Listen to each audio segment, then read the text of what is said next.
Alors ensuite, on avait un nouveau point D, dont la fixe était 2 exponentielle iθ, donc avec θ qui était compris entre moins pi et pi. Et on nous demandait de construire graphiquement E, qui était l'image du point D, par la rotation de centre O et d'angle pi sur 3. Alors c'est pas aussi évident qu'on pourrait le penser, de construire ce point E. Alors pourquoi? Parce que E, c'est l'image du point D, donc qui était ici, hein, d'après le schéma à peu près, par la rotation de centre O et d'angle pi sur 3. Comme le centre c'est O et qu'on fait l'image de D, c'est-à-dire qu'on va pointer en haut, on va prendre D et puis on va le faire tourner. Bon, d'accord, très bien. Mais l'angle c'est pi sur 3. Alors c'est pi sur 3 donc positif, donc on va tourner dans ce sens-là, d'accord, dans le sens trigonométrique, mais on va tourner d'un angle pi sur 3. Alors, pi sur 3 d'accord, mais on ne sait pas précisément combien c'est pi sur 3, d'accord. Encore ce serait pi sur 2, ça fait un angle droit, d'accord, mais pi sur 3, c'est 60 degrés, mais bon, on va pas, voilà, c'est pas évident. Alors on peut le faire avec le rapporteur, mais bon, ça a pas vraiment d'intérêt, d'accord. Donc là, il va falloir trouver autre chose. Alors déjà, on peut remarquer que le point D est sur le cercle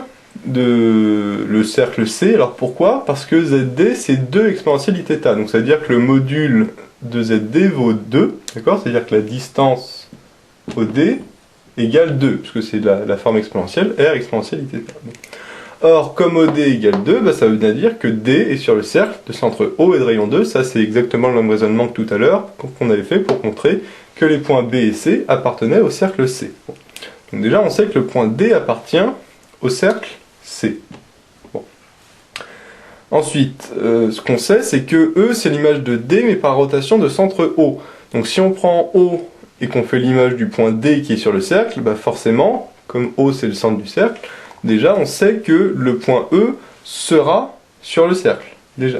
Ça c'est une première chose, hein, d'accord, c'est assez facile à voir, puisque O c'est le centre du cercle, d'accord. Or on fait l'image d'un point du cercle par la rotation de centre O. Donc comme on va tourner, bah du coup en fait avec le compas c'est comme si on faisait le cercle, d'accord. Donc déjà la première chose qu'on peut dire c'est que le point E appartient au cercle C, d'accord. Alors là c'est par construction, hein, puisqu'on fait l'image d'un point du cercle par la rotation de centre O qui est le centre du cercle. Donc déjà la première chose c'est que le E appartient au cercle C. Bon. Alors, donc déjà on sait qu'il est là-dessus, mais on ne sait pas précisément le pi sur 3, hein, toujours, qu'est-ce que c'est. Bon. Alors, c'est là qu'il va falloir réfléchir et utiliser en fait le pi sur 3. Pourquoi? Parce que déjà on sait que E c'est l'image du point D par la rotation de centre O.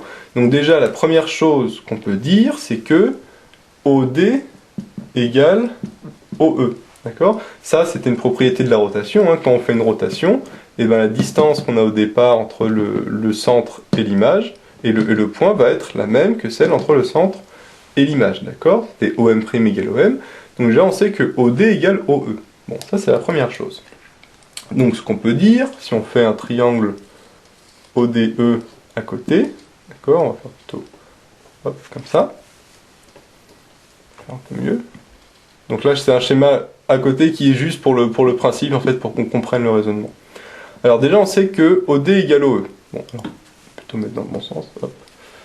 Donc OD égale OE. Déjà, ça on le sait, d'accord, puisqu'on fait l'image par une rotation, d'accord, ça, donc déjà les deux longueurs ici vont être égales. Donc déjà on sait que le triangle ODE est isocèle, d'accord. Ensuite on sait que E c'est l'image de D par rotation d'angle pi sur 3, c'est-à-dire que l'angle OD OE, d'accord, ça va être pi sur 3. Ici l'angle, ça va être pi sur 3, d'accord, puisque par définition c'est une rotation, donc forcément, comme on va faire une rotation, ici l'angle ODE vaudra pi sur 3.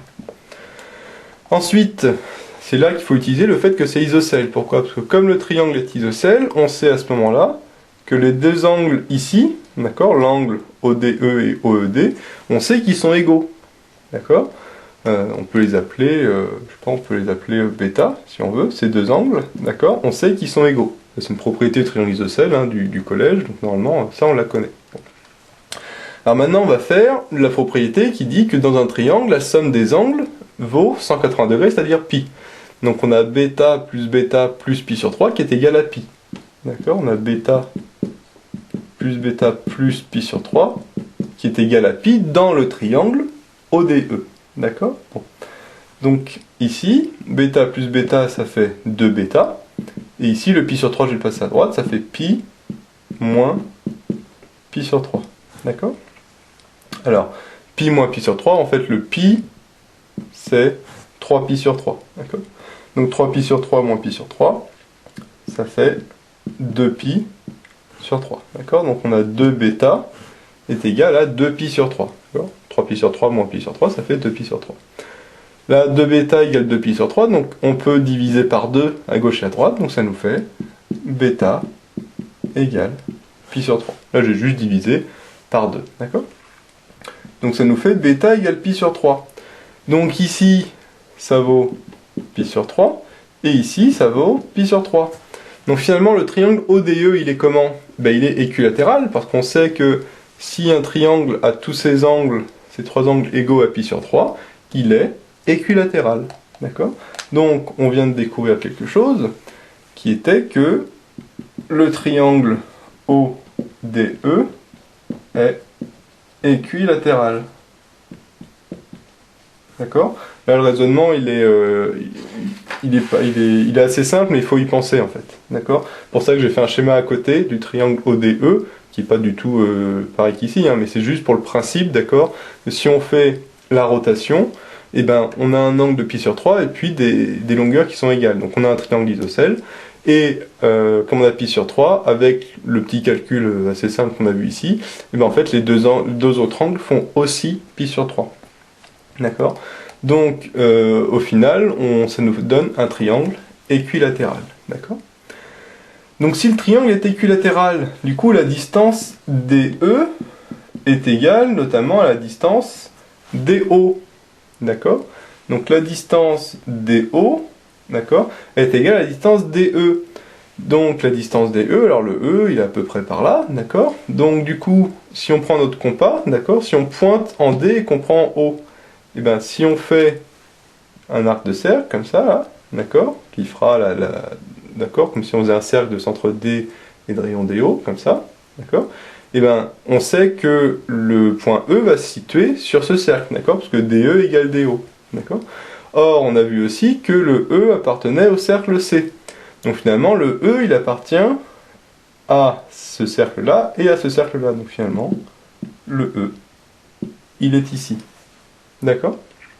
Tout simplement, d'accord? Parce qu'on a dit que le triangle est équilatéral, donc DE égale DO. D'accord? Donc la distance DO, je la reporte ici, d'accord, en piquant en D, et donc, ben voilà, je sais que le E, il est là, puisqu'il appartient à ça, mais aussi au cercle, comme on l'avait vu précédemment, d'accord? Et là, j'ai construit mon point E, et donc là, j'ai bien un triangle équilatéral. Hein, vous pouvez vérifier en construisant que vous trouvez bien un triangle équilatéral. Bon, ici, voilà, c'est qu'un schéma, donc on ne voit pas forcément qu'il est équilatéral, mais normalement, si on fait proprement avec ce qui était donné en annexe, normalement, il n'y a pas de souci. Alors, donc là, on voit que c'était pas si évident que ça, parce qu'il fallait penser à montrer que le fait que le triangle ODE est équilatéral, d'accord?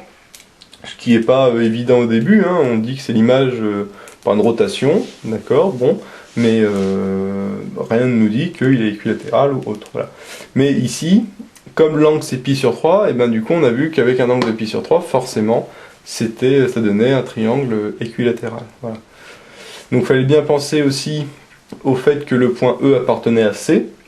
D'accord? Donc là, si on faisait comme ça dans sa tête, on voyait très bien que, comme on fait une rotation de centre O, et que le point D appartient au cercle, et bien forcément, le point E appartiendra aussi au cercle. Donc ça aussi, il faut le justifier un petit peu, hein. On dit que D appartient au cercle, d'accord? Donc l'image de D par la rotation de centre O sera aussi sur le cercle. Voilà. Voilà, on voit que le calcul, hein, il est assez simple, hein, c'est le raisonnement ici qui est le plus important et qui était un petit peu plus dur à trouver, mais bon, c'est pas une question non plus qui doit bloquer, voilà, en réfléchissant un petit peu, normalement il n'y a pas de problème. Alors après avoir construit le point E, on nous demandait de montrer que son affixe Z2 était égal à alpha exponentielle dθ. Alors, ce type de question, bah, il est assez classique, on l'a déjà fait plusieurs fois.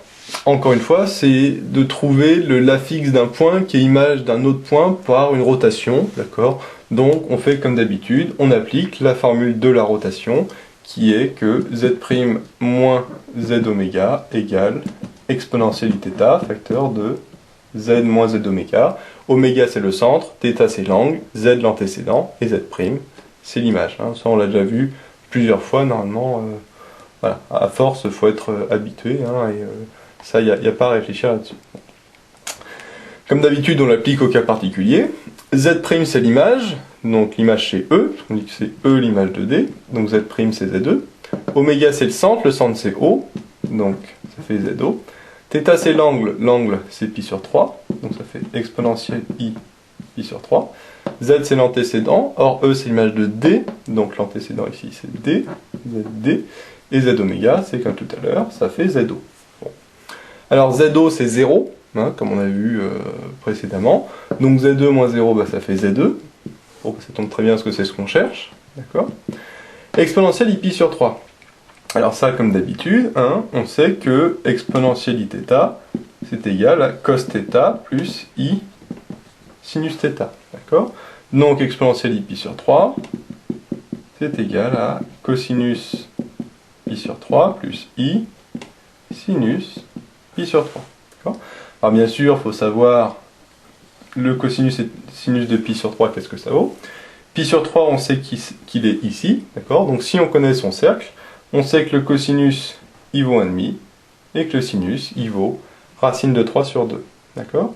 Donc finalement, ça nous donne 1,5 plus i racine de 3 sur 2. Si on connaît son cercle, normalement, il n'y a pas de souci. Bien sûr, il faut savoir que l'exponentielle θ, c'est cos θ plus i sinus θ. Voilà. Donc ça, on l'utilise assez souvent, ça c'est dans le cours. Si on le connaît, c'est bon. Alors, exponentielle i pi sur 3, donc ça fait 1,5 plus i racine de 3 sur 2, comme on vient de le voir.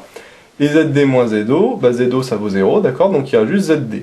Or ZD, par définition, c'est 2 exponentielle I θ. D'accord. Alors là, on va pouvoir développer le 2 avec la parenthèse, avec ce qui est intérieur, d'accord. 1,5 fois 2, bah ça fait 1, ça, d'accord, parce que les 2 ils simplifient. I racine de 3 sur 2, bah ça fait I racine de 3, encore une fois parce que les 2 ils simplifient. Et il reste exponentielle iθ. Et 1 plus I racine de 3, qu'est-ce que c'est?